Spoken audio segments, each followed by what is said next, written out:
eso la cortina se extendió un poquito más, estábamos haciendo algo súper inadecuado, porque en vez de volver como había que hacerlo, nos entretuvimos hablando de religión, imagínense. Bueno, queremos saludar a nuestros panelistas, a la militante e integrante del Comité Central del Frente Amplio, Lorena Meneses. ¿Cómo estás, Lorena? Bienvenida, muchas gracias por estar acá. Hola, buenos días, gracias por la invitación. Y a don Cristian Pertusé. Cristian, bienvenido. Muchas gracias. Consejero del INDH, pero siempre Cristian nos pide que digamos que no concurre aquí como consejero del INDH, sino a título personal. Pero una cosa no excluye la otra, ¿no?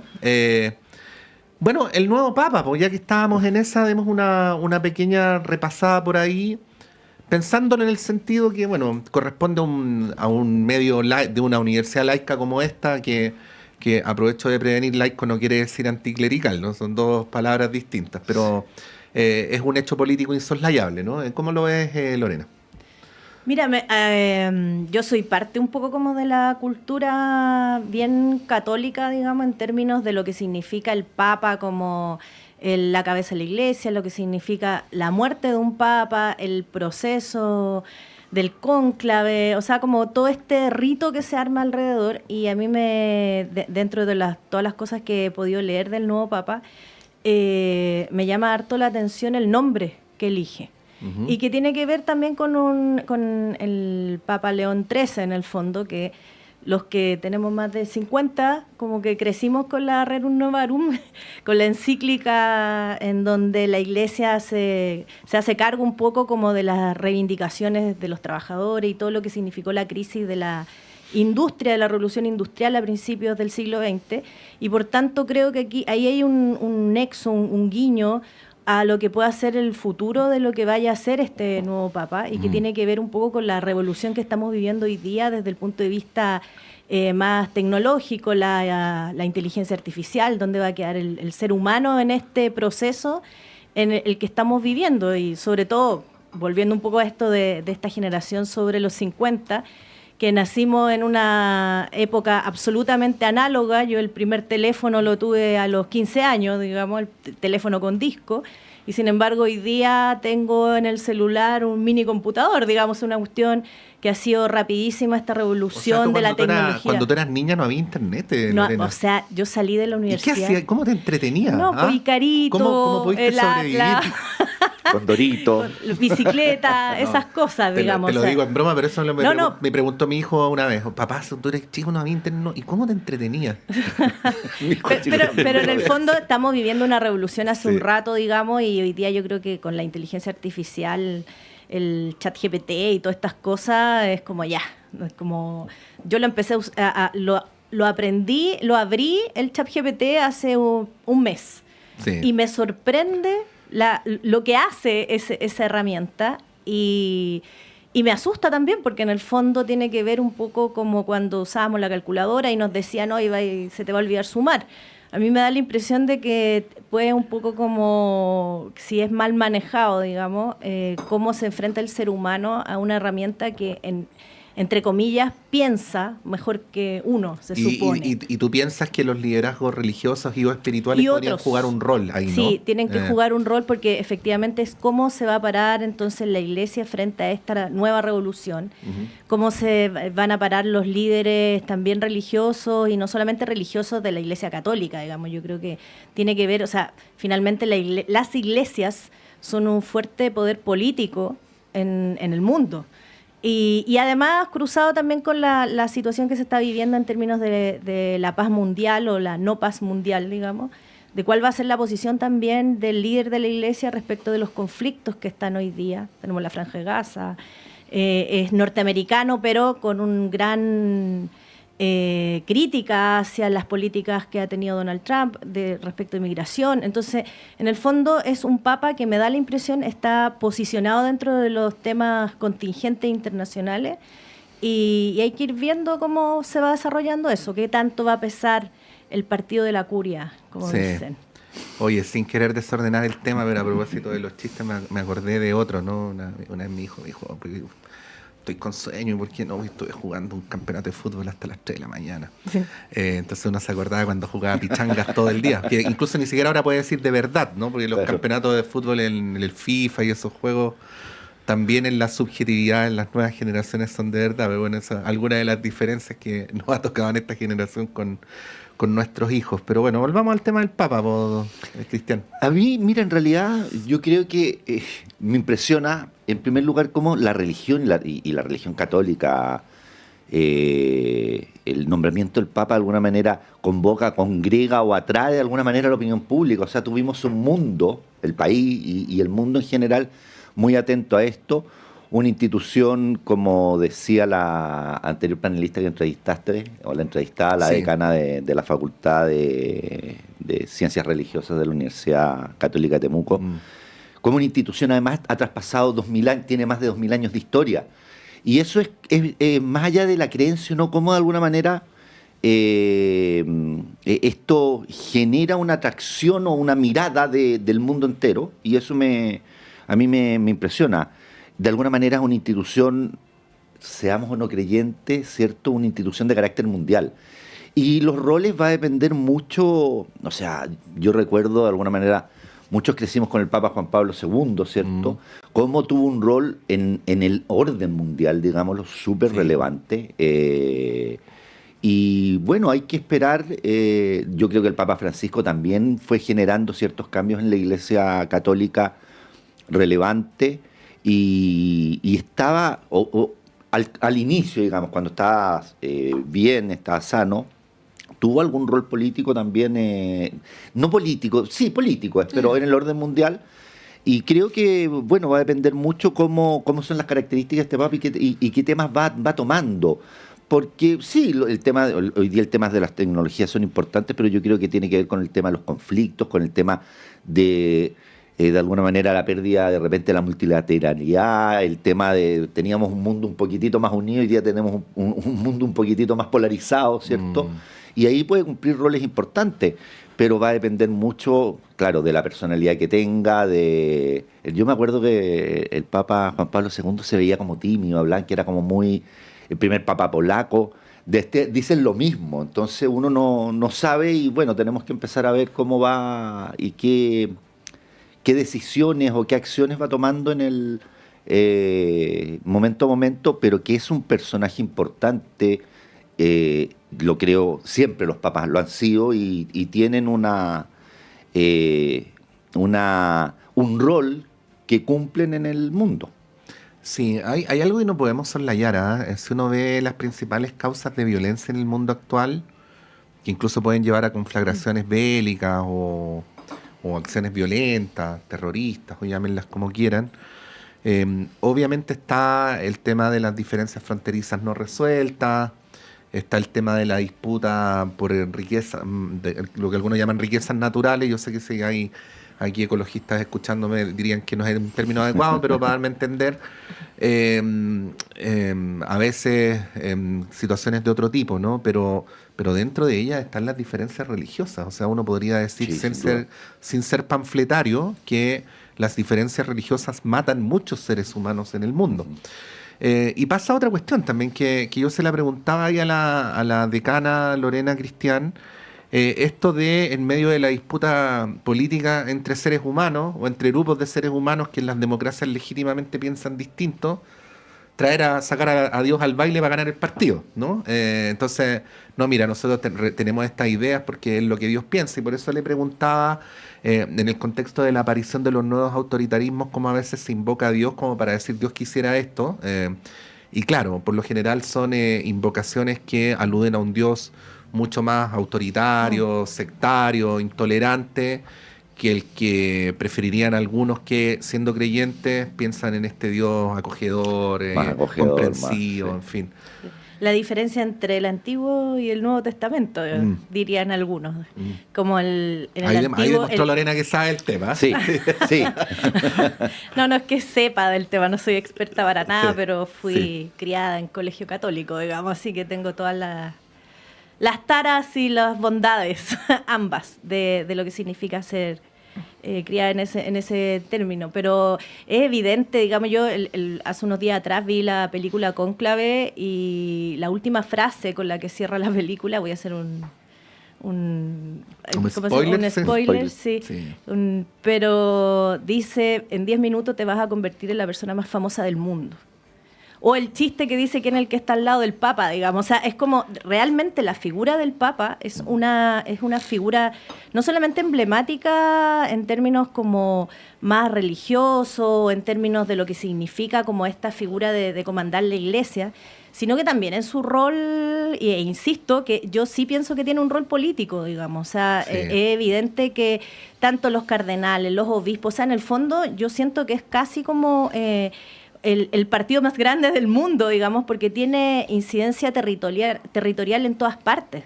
O sea, sí, eso es real. Ahora, Bueno, sí creo que efectivamente hay un abuso desde algunos sectores que pretenden que el autoritarismo sea la forma en que se va a gobernar, de la utilización de la imagen de Dios, digamos. O sea, yo creo que en ese sentido se ha evolucionado e insisto, creo que es bien mañoso, digamos, cuando de repente se invocan ciertas lecturas de la Biblia y qué sé yo, y que tiene que ver y esto está súper estudiado respecto del cambio del Antiguo Testamento respecto del Nuevo Testamento, digamos, en donde muestra a un Dios mucho más generoso y que viene y manda a su hijo a la tierra, digamos. Esto todo, hay gente que me podría decir que es una fábula, pero que en el fondo tiene que ver cómo la Iglesia se tiene que mostrar misericordia y tiene que mostrar su rol de acoger al más vulnerable, al desvalido. Y en ese sentido hoy día tiene una gran importancia, precisamente lo que decía en la intervención anterior, con el tema de la migración, por ejemplo. O sea, cómo la Iglesia se enfrenta a este tema también, y que es un tema que no solamente está afectando hoy día a Chile, sino que afecta al mundo y lo ha afectado por décadas, digamos, en todas partes, en Europa, en Estados Unidos, lo que pasa en México, lo que ha pasado también en países como Portugal, Grecia, etcétera. Entonces yo creo que en ese sentido la Iglesia tiene mucho que decir, y lo que va a decir el Papa tiene mucho que decir. O sea, hacía mención antes a la encíclica de León XIII, Sí. que fue un cambio radical de cómo se planteó la Iglesia y cómo se relacionó y cómo evolucionó del siglo XIX al siglo XX, que permitió que entrara al siglo XXI. Entonces yo creo que toda esa visión estratégica tiene que ser encabezada por la figura del Papa, y ahí vamos a ver qué tanto, por eso les decía, va a influir el hecho de que él sí tiene un conocimiento bastante más acabado, al parecer, de lo que tenía Francisco, de lo que significa la curia, que son aquellos cardenales que viven en Roma y que representan también una fuerza política más conservadora, pero que tiene un gran poder también. Sí, no, simplemente decir, a propósito de las menciones que tú hacías de la película Cónclave, también yo lo escuché ayer, ir a una reunión por 2 semanas y no volver nunca más, ¿no? Sí, claro. impresionante. Sí, bueno, Cristiano. No, estoy de acuerdo. Sí, yo creo que tiene un rol fundamental y es expectante para el mundo entero. Sí. Por eso, cómo nos concentró en estos días, desde que murió el Papa Francisco hasta el día de ayer, siempre estamos expectantes a lo que dice la Iglesia y lo que dice el Papa, de alguna manera. Y puede tener un rol bastante relevante en el tiempo que va a ejercer. Sí. Que además es un Papa joven dentro de todo. Es bastante 69 joven. años. 69 años. Sí. Así que Puede durar perfectamente unos 15, 20 años. O más inclusive. Sí. ¿Ah?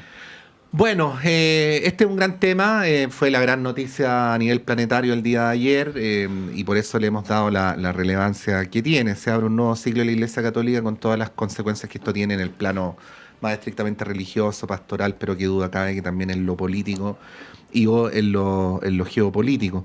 Bueno, quería llevarles a lo que está ocurriendo con la discusión sobre las reglas de uso de la fuerza, ¿no? Ayer lo conversábamos también acá también había alguien del Frente Amplio, ayer estaba ahí Constanza Chanhoff, donde mismo estás ahora, Lorena, y cuando yo le decía, bueno, estas disputas que hay dentro del oficialismo, esta discusión entre el gobierno y parlamentarios de algunos sectores, entonces Constanza decía... pero no lo veamos solamente como una pugna dentro del oficialismo, porque las diferencias sobre las reglas de uso de la fuerza están instaladas en general en el sistema político. Como sea, es un tema súper interesante porque nos lleva a la pregunta de cuáles son los instrumentos más adecuados para poder enfrentar algo con lo que todos estamos de acuerdo, que es que hoy por hoy el tema de la seguridad es el que más preocupa a la ciudadanía, ¿no? Y bueno, ¿qué es lo que debe hacer el Estado? ¿Cómo debe dotar el Estado a sus agentes preparados para esto, que son las policías? Es un gran tema, ¿no? ¿Cómo lo estás viendo, Lorena? ¿Y cómo ves también esto que fue visto como un traspié, ¿no?, en la relación entre el gobierno y el oficialismo, que incluso llevó al ministro Cordero a que se excusara junto con el retiro de la urgencia del proyecto? Sí, bueno, lo que pasa es que este es un tema que es bien complejo porque toca un tema muy complejo y que hoy día además está número uno en la agenda de la preocupación ciudadana, que tiene que ver con la seguridad.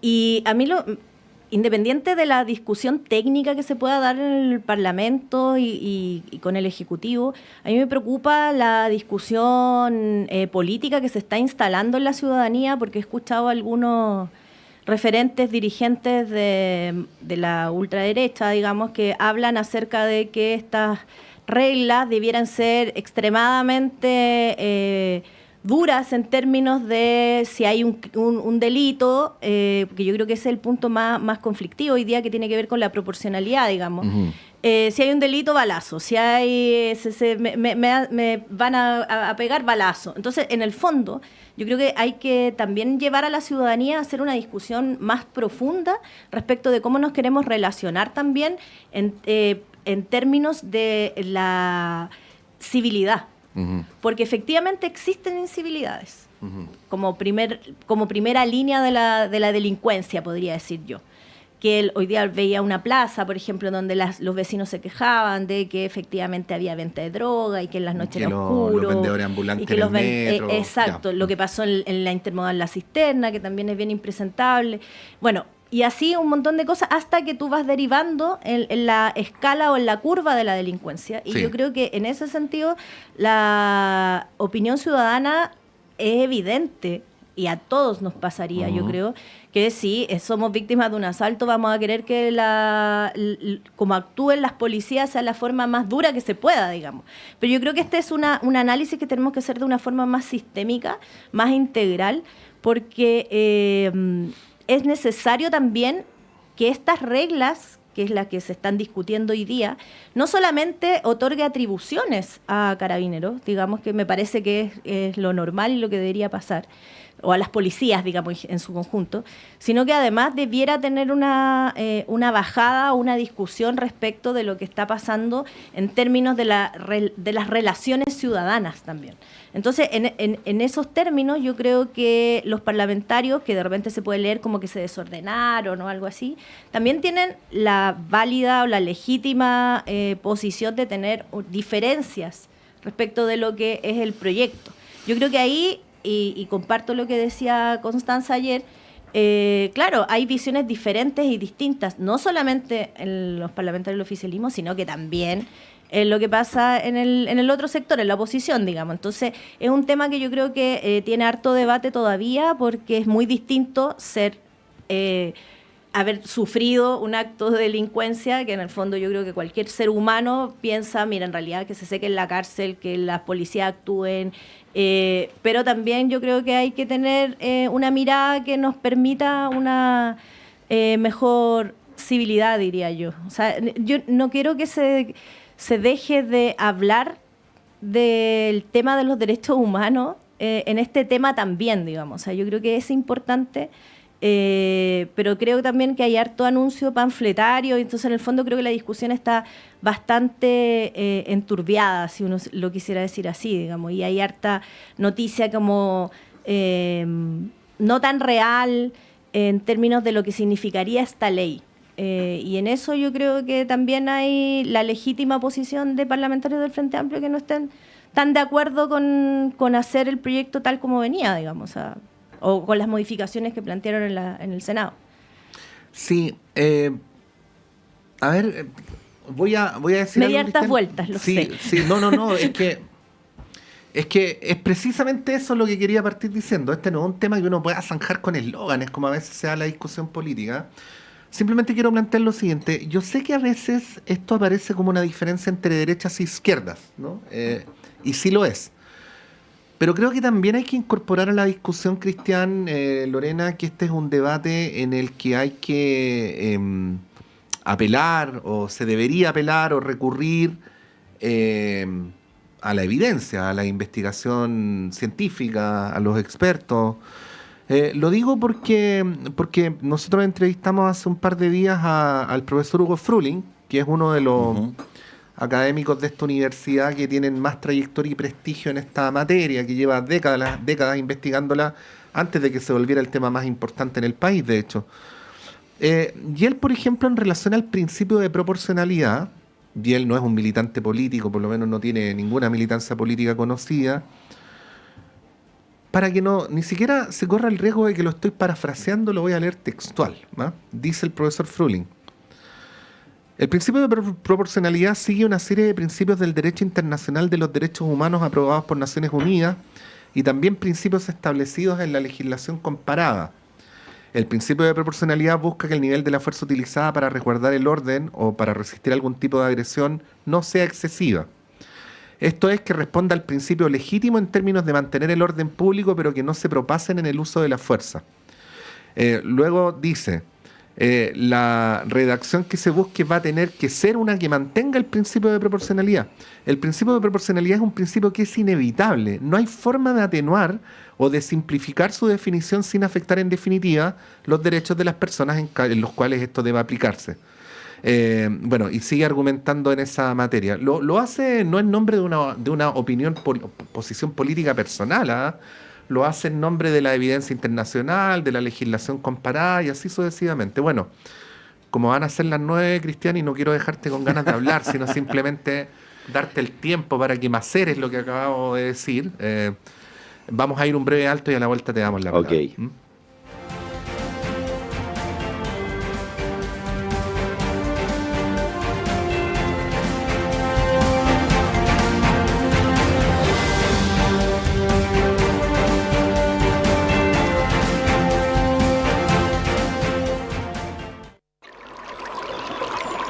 Aguas Trayén o Cascada en Mapudungún es la mejor agua purificada con tecnología de última generación. Para más información, visite su página web www.aguastrayen.com.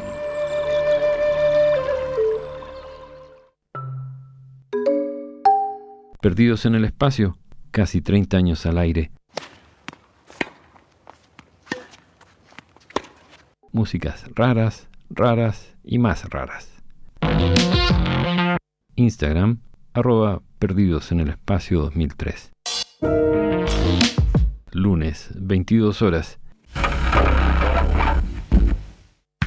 En Radio Universidad de Chile te invitamos a sintonizar Blues Chileno, un programa dedicado a la difusión de la rica y vibrante escena musical del blues en Chile. Cada lunes a las 21 horas, acompáñanos en el 102.5 FM y en radio.uchile.cl para disfrutar de las últimas noticias, entrevistas exclusivas, reportajes, carteleras y, por supuesto, música que hace latir el corazón. Conduce Ricardo García Huidobro, director de la revista blueschileno.com, quien te llevará a un viaje sonoro lleno de talento nacional y conexiones con el extranjero. No te lo pierdas, te esperamos.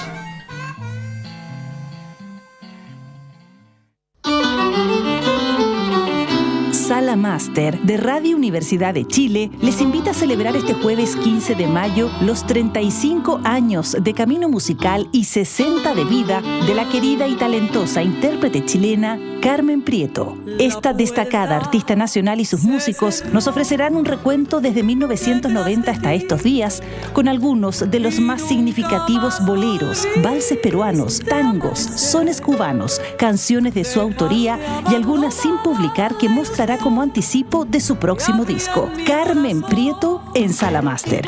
Este jueves 15 de mayo a las 19:30 horas y junto a grandes invitados celebraremos a una artista de la música chilena que cuenta con el cariño de su público más allá de nuestras fronteras. Entradas disponibles en portaltickets.cl y más información en www.salamaster.cl. Saludos a todos nuestros auditores y auditoras de Radio Universidad de Chile. Les habla Jan Flores Quintana, cientista político, y les invito a escuchar todos los miércoles a las 22:30 horas el programa Memorias de Futuro. No se pierda el programa radial de historia más escuchado de Chile, solo en el 102.5 FM Radio Universidad de Chile, la radio que piensa.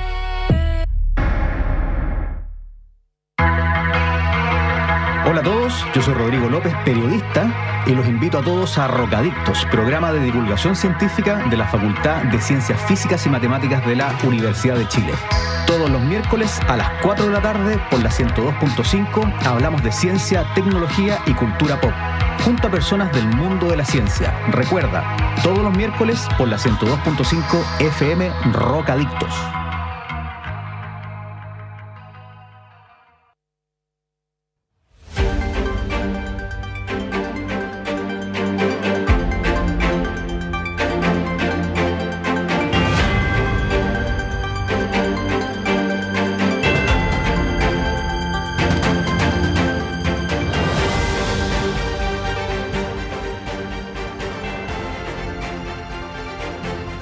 Son las 9:04.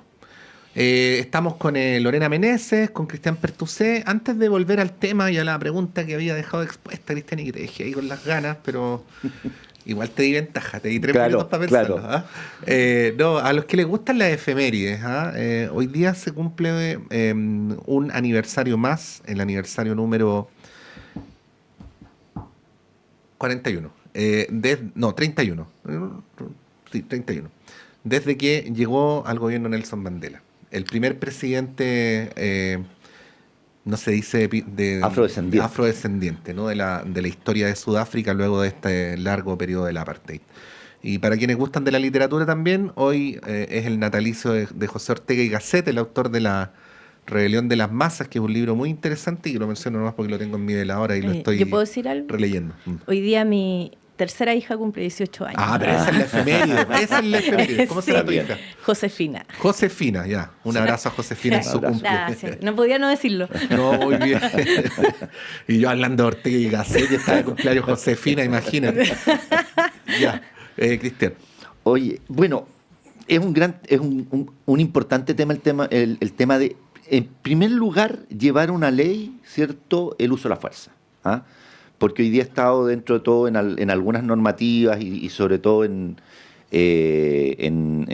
en ordenamientos, en instructivos dentro de las fuerzas de orden y seguridad. Yo creo que eso es lo principal.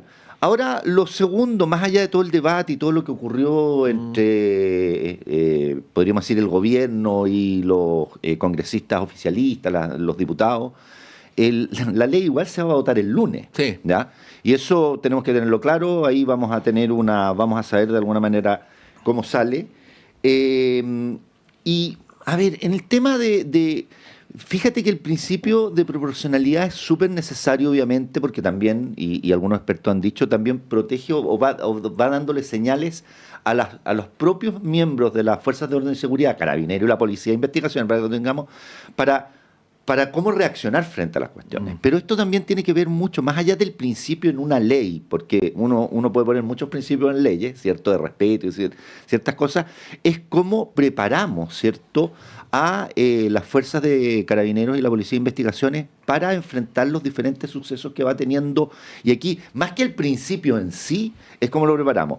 Y haciendo algún análisis de este tema, me decían que como esta ley no trae ninguna eliminación de otras normativas, ya hay en ciertas normativas, está establecido de alguna manera los principios de proporcionalidad, también en los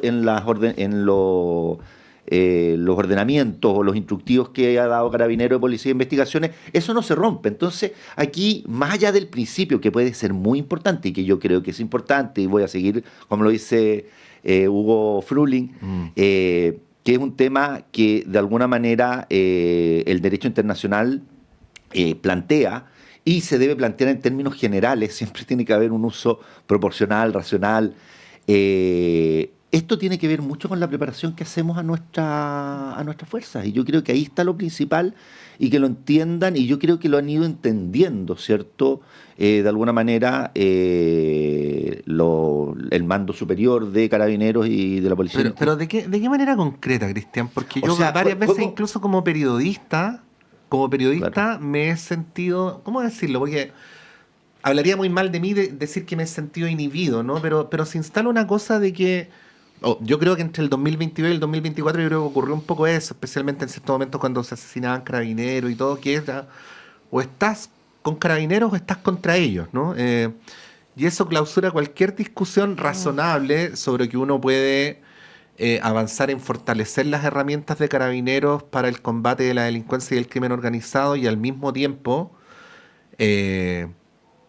reformarlo, po. Pero incluso ni siquiera plantear el término reforma en un sentido necesariamente agresivo o amenazante. Cosas tan básicas como que los carabineros estén mejor preparados, que tengan una mayor preparación antes de salir a la calle, que tengan una comprensión más clara del control territorial, que comprendan cuáles son los procedimientos frente a nuevos tipos de criminalidad. O sea, había cosas que aquí no se podían decir porque eran herejía, y que uno ahora solo las puede decir 1 año, 2 años después, pero algunos de los carabineros que fueron asesinados, cuestión que es gravísima, inaceptable y absolutamente condenable, lo fueron en parte porque no estaban debidamente preparados para enfrentar los escenarios operativos en los que le tocó proceder, ¿no? Como por ejemplo un carabinero que se bajó del auto sin casco, sin chaleco antibala, y apenas se bajó le dispararon 4 personas. Entonces hay un problema de procedimientos también, ¿no? Pero si uno lo decía en ese momento, el clima era tan febril que lo que te podían decir era, o sea, tú estás culpando al carabinero de que fue así. No, pero se entiende que lo podemos analizar, ¿no? Aquí lo que hay que pensar es cómo el Estado, el conjunto, digamos, y las autoridades que en su momento conducen el Estado van preparando justamente a estas instituciones y a su personal, si al final las instituciones las hace la gente. Y lo que tú dices, o sea, hoy día estamos enfrentando una serie de situaciones que han cambiado obviamente las lógicas, y es por eso yo digo, más allá de los principios, lo que tenemos que ver es cómo preparamos. O sea, recordemos una sola cosa, hasta antes, por miles de razones también, hasta antes del 2019, los carabineros están saliendo con los carabineros en términos generales, solamente con 1 año de preparación, ¿ya? Y con un par de meses para pasar a fuerzas especiales. Hoy día ya eso se ha aumentado, se ha mejorado. Entonces, lo que, más allá de los principios que me parecen súper importantes, ¿ya? Es cómo vamos estas reglas materializándolas, ¿ya? Porque más allá de que uno conoce las normas, uno debe conocer las normas y debe cumplirlas, es cómo vamos materializando, y eso tiene que ver con la preparación que hacemos a los integrantes de Carabineros. Y esto no es una cuestión, o sea, además no tenemos que ver esta discusión, creo yo, como una discusión en contra o a favor de Carabineros. Es cómo generamos una institucionalidad y obviamente todo un cuerpo que pueda ir mejorando. Fíjate que este tema de la delincuencia puede ir mejorando la convivencia. Yo lo llevo y estaba pensando en una sola cosa. Fíjate en la encuesta CEP lo que decía ayer, y lo estaba revisando cuando estábamos hablando de esto. Hoy día tú tienes más personas que están porque se prohíban libertades públicas y privadas, y que tiene que ver inclusive eso con que pueda haber un autoritarismo, podríamos decir, en términos de quienes tienen el monopolio del uso de la fuerza. Y eso tiene que ver también con que, de alguna manera, estamos sintiendo que necesitan mejores herramientas, estoy diciendo, ¿cierto?, para el control público, porque estamos viviendo un problema de seguridad y lo tenemos súper claro, que es la mayor preocupación. Entonces, ahí nos tenemos que preocupar. O sea, cómo invertimos en Carabineros en formación, cómo los estamos preparando permanentemente. Yo creo que se deben contener los principios, pero yo creo que la discusión debería estar mucho más enfocada en cómo hoy día estamos preparando a nuestros carabineros y a nuestra policía de investigaciones para salir a la calle, cómo van a enfrentar, porque inclusive la proporcionalidad, o sea, la proporcionalidad no tiene que ver con que si a mí me atacan con una piedra, dependiendo de la circunstancia, ¿ya? Puedo disparar. Me recuerdo siempre el caso del carabinero que hubo mucha discusión al principio del gobierno, y me parece que fue el día que asumió el presidente, el carabinero que fue atacado por una turba, si mal no recuerdo, Diagonal Paraguay, ¿cierto? Y que sacó la pistola. Y al principio pero lo estaba atacando una turba. Puede ser, o sea, la proporcionalidad no tiene que ver con... No tiene que ver con maniatar. Justamente. Ya, pero, y de hecho la pudo ocupar y no tuvo ningún cargo por aquello. Ahora le damos la palabra a Lorena. Lo único que digo es que aún a pesar de parecer cándido, a mí me parece, en lo personal, que para poder enfrentar adecuadamente esta discusión es indispensable sacarla de lo polarizante. O sea... Cuando un sector político dice esto y otro sector político dice lo otro, y uno ve desde afuera que no es esto lo otro, sino que son las dos cosas al mismo tiempo, como por ejemplo, para no decirlo en el aire, dotar de más herramientas a los funcionarios policiales para que enfrenten el crimen organizado, y al mismo tiempo avanzar en el perfeccionamiento de la función policial a través de una reforma en la formación, en los planes de estudio, en la preparación. No estás diciendo algo que debería ser tan contradictorio como es decodificado en el sistema político chileno, ¿no? Sino que debería ser complementario. Pero estamos ahí en ese enredo que nos tiene, yo diría, como en buena medida durante todo este periodo legislativo nos tiene en la misma, Lorena. ¿Cómo lo ves tú? Sí, mira, yo comparto que hay varias situaciones, digamos, que parece que eran como un poco tabú de decir, digamos, como esto de la reforma Carabineros. Cuando nosotros hablábamos de reforma Carabineros, efectivamente era un poco en referencia a la preparación de Carabineros para salir a la calle, en términos de que lo que está sucediendo hoy día en la calle no es lo mismo que sucedía hace 20 años atrás. O sea, cuando sucede que un carabinero se baja, y también condenando absolutamente lo que sucedió en aquella ocasión, pero se baja sin casco y sin chaleco, es porque habitualmente no sucedía que lo fueran a recibir con disparo 4 personas. Pero además cuando el llamado decía que había 4 personas disparando armamento de grueso calibre, claro. ¿sí? Esa era la circunstancia en la que... Sí, exactamente. Sí. Entonces uno dice, claro, en realidad son varias las aristas que hay que ir tocando. El gobierno se hizo cargo de actualizar a Carabineros en términos de equipamiento. O sea, estaban retrasados absolutamente en términos de chaleco antibala, de carros policiales, y un montón de cuestiones que se hicieron desde que asumió este gobierno, digamos, un poco traer a Carabineros a lo que estaba sucediendo hoy día en las calles, digamos. Había un retraso, eso es evidente. Subió el presupuesto también para las partidas que tenían que ver con Carabineros. Entonces, en el fondo se hace cargo de esta área, pero efectivamente creo yo que al polarizar la discusión y al decir que el querer que la preparación que tenga Carabineros en las escuelas, y no solamente Carabineros, también la Policía de Investigaciones, en las escuelas, significaba prácticamente estar en contra de lo que hacía Carabineros. Yo creo que esa discusión, que era una falsa discusión, porque en definitiva lo que tú estás tratando de decir es cómo le entregamos mejores herramientas para que ellos se puedan defender con la situación actual de la seguridad. Pero también tiene otras aristas, pues también está el tema de la inteligencia, digamos. El tema de la inteligencia igual es relevante, porque ya tú no puedes mandar al carabinero que controla el tránsito a disipar una turba, digamos, porque tú no sabes lo que te vas a encontrar en esa turba. También se implementó esta brigada ECO, digamos, que tiene que ver con homicidios de alta complejidad. Entonces, en el fondo, se tuvo un giro, porque también nosotros somos bien honestos en decir esto no estaba dentro de nuestro programa, efectivamente, pero se tuvo un giro en el gobierno porque se asumió que esto era un problema real, y en el fondo es algo que hoy día condiciona la sensación que tiene la ciudadanía de inseguridad, y en el fondo de no vivir feliz al final de cuentas, digamos, no vivir tranquilo. Pero sí, yo creo que si nosotros pudiéramos avanzar en sacar de esto como de una ideología, digamos, porque al parecer es como la izquierda está en contra de Carabineros y la derecha es la única que los defiende, da la sensación de que en el fondo todo lo que se pueda hacer en el hecho de ser de izquierda, parece que fuera en contra de Carabineros, y en realidad no es eso. Si lo que se está tratando de hacer es generar una seguridad desde varias aristas, digamos, desde varias perspectivas. Ahora, sí, yo creo que no ha sido lo suficientemente rápido quizás de lo que se esperaría, porque el avance que había de la delincuencia, el avance que había del crimen organizado en el país era bastante mayor de lo que nosotros mismos teníamos como diagnóstico, digamos. Entonces, cuando fallan los diagnósticos, de repente también fallan las respuestas.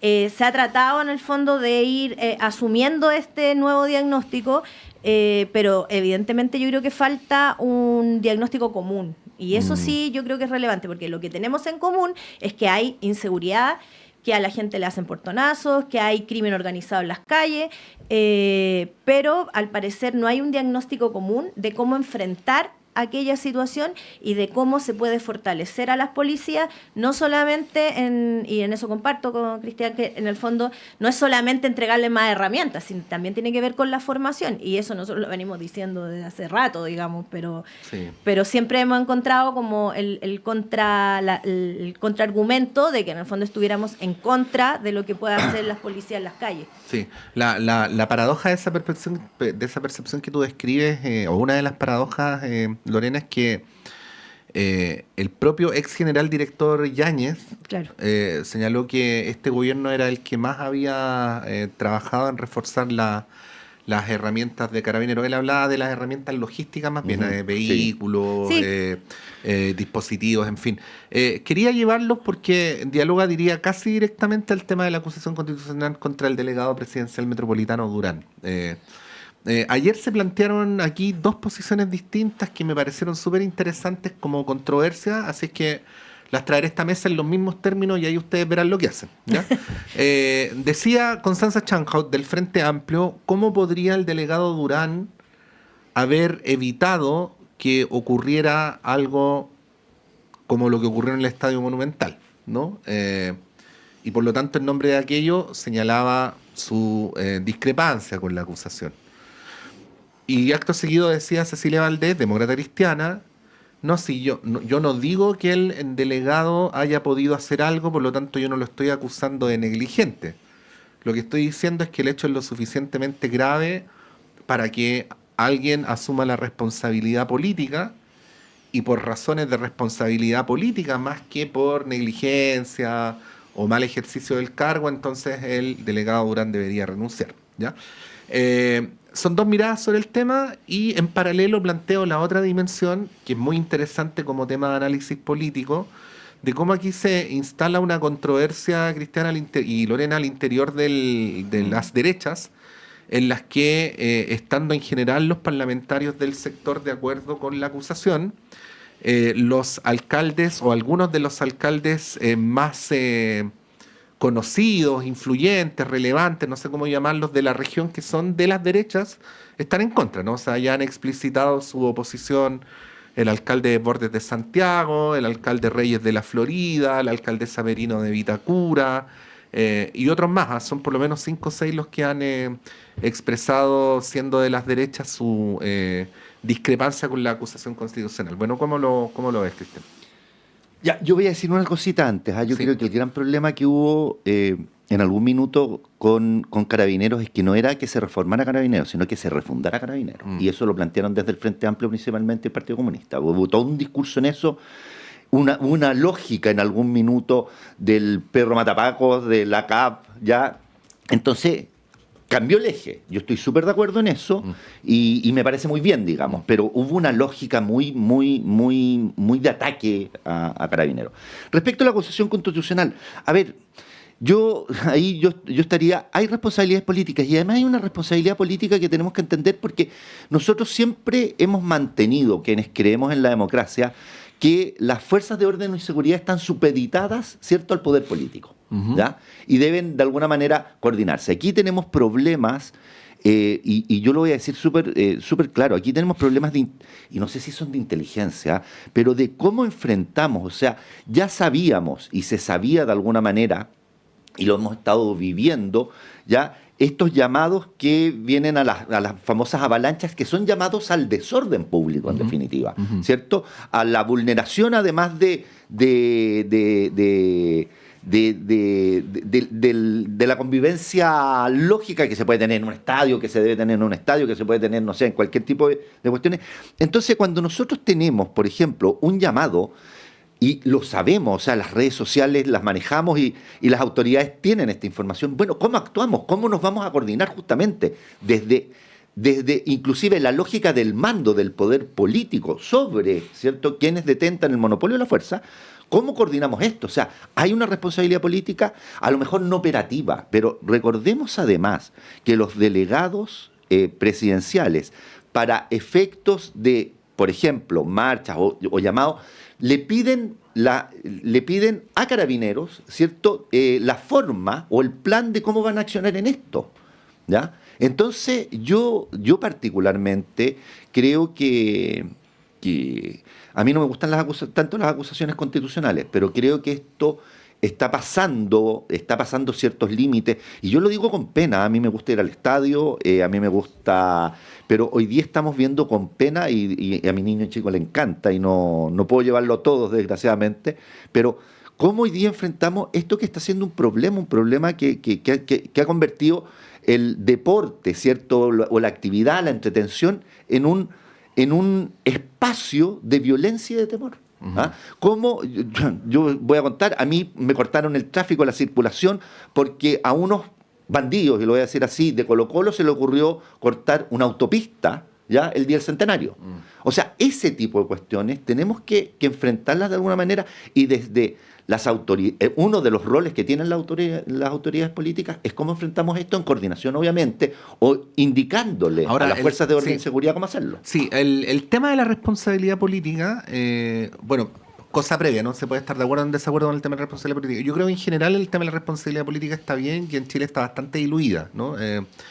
Pero como no se puede resolver de manera científica, creo que una pregunta razonable, para puro llevarla contra Cristian, es si con la renuncia de la encargada de Estado Seguro no se habría cumplido el principio de la responsabilidad política. O, pregunta adicional, si es que la principal hipótesis de investigación del fallecimiento de estos hinchas es la participación de Carabineros, si la responsabilidad política no debería ser, en vez de, o al menos incluir al general director de Carabineros o al menos al general de zona, ¿no? Creo que son preguntas que de alguna manera contribuyen ahí a llevar la contra, que es lo entretenido en los debates, Lorena. Bueno, yo obviamente comparto lo que decía Constanza ayer, digamos. Nosotros, yo en lo particular creo que no tiene sustento la acusación contra Gonzalo Durán, digamos, de partida, porque habla de abandono de deberes. Entiendo yo que es la forma en que se puede generar una acusación constitucional contra un delegado presidencial, y creo que aquí no hubo abandono de deberes, porque efectivamente se hizo todo lo que se tenía que hacer, digamos, y ocupando todos los protocolos y las fórmulas que se habían ocupado antes en situaciones similares, e incluso yo diría que este era un partido que ni siquiera representaba como de alto riesgo, digamos, como se podría haber pensado, porque era con un rival extranjero, digamos, de la Conmebol. O sea, como que no tenía mucho sentido tampoco pensar o imaginarse que pudiera pasar algo así. Ahora, sí, yo creo que la investigación nos puede traer bastantes sorpresas. Yo todavía no tengo muy claro si es que existe realmente claridad respecto de lo que sucedió efectivamente ahí, porque me da la impresión de que incluso podría haber responsabilidad de mando, digamos. O sea, ¿qué es lo que sucedió? Yo creo que eso nos puede traer otras aristas, digamos, que no están todavía en la mesa. Y me parece que la acusación constitucional más bien se está utilizando como una herramienta para dar un golpe político al gobierno, digamos. Entonces, por lo tanto, creo que no lo comparto en absoluto. Creo que, una vez más, es una acusación constitucional que no tiene fundamento, probablemente, y espero yo, se rechace, digamos.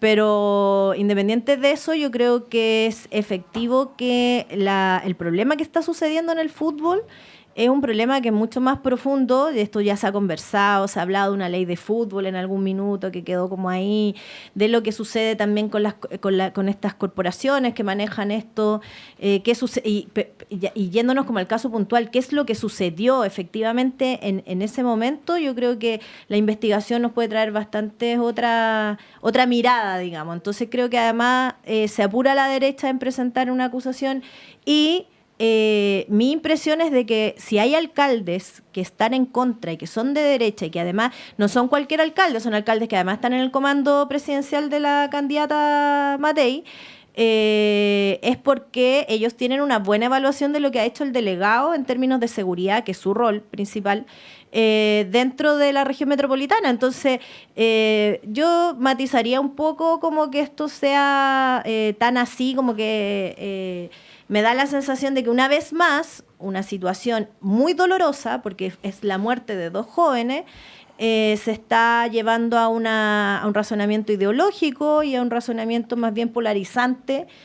Vimos las reacciones que tuvo el Partido Social Cristiano, el Partido Republicano, el Nacional Libertario, de las declaraciones de los alcaldes estos de derecha que están defendiendo o que no están de acuerdo con la acusación constitucional.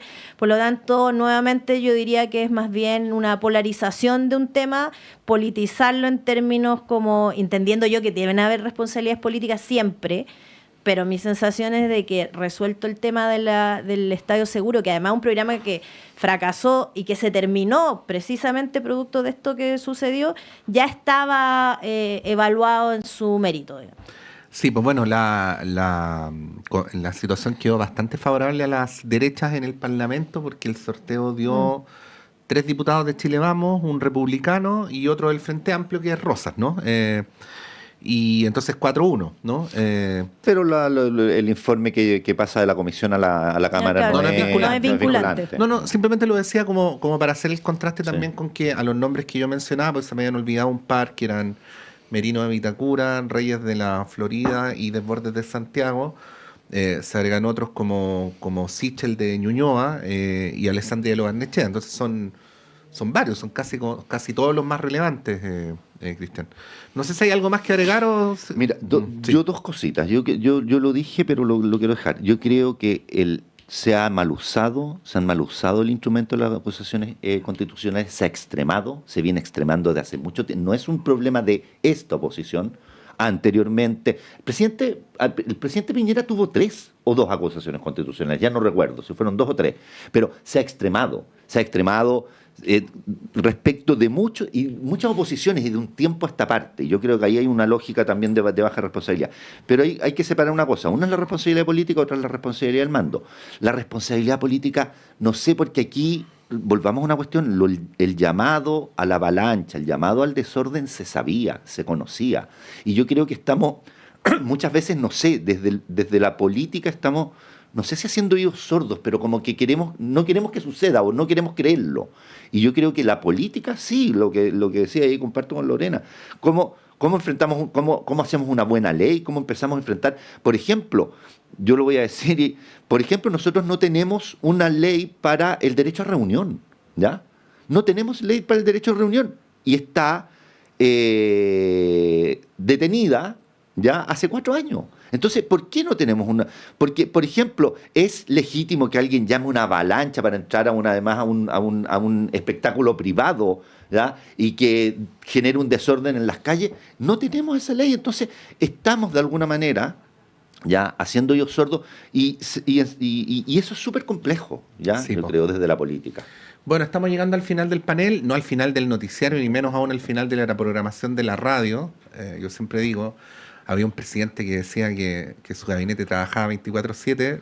Yo digo que es imposible, pero esta radio sí trabaja 24/7. Lorena Meneses, muchas gracias por haber venido. Gracias por la invitación. Don Cristian Pertucé, muchas gracias. Muchas gracias. Vamos a ir un breve alto y a la vuelta Claudio Medrano con ustedes.